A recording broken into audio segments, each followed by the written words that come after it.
Tiffany, do the small angel đi. Where's your gloves? Do snow angel đi.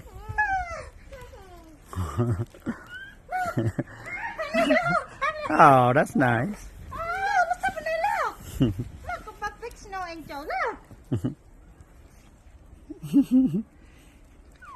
Don't worry, she's not cold because there's no wind. This is very nice. Không có gió cho nên không có lạnh. Dạ. Dạ. Tiếp. Ấy. Ấy.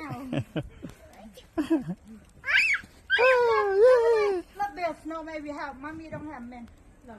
Here. Here, honey. Here, you want my gloves?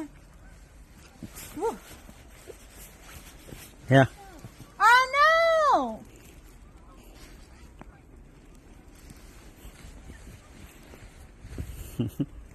Tiffany, do snow angel.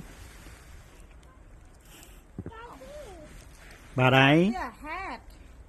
No, we have to make like a ball. Jenny, look. Jenny, look. Wow, tuyết dày quá trời. Can't see anything. Can't see anything. The hat. Oh, Jenny, oh, look like a hat. Like a hat. Somebody loves it. Từ sáng giờ muốn ra đây chơi rồi. Been wanting to go out here all morning, all day.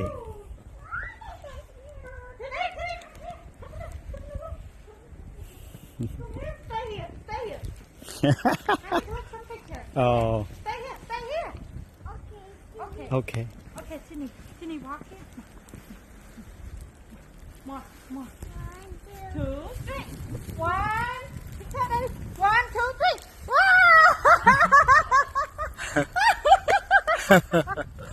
She's like, what happened? She doesn't know what happened. Your mommy. Mommy is evil. Cold.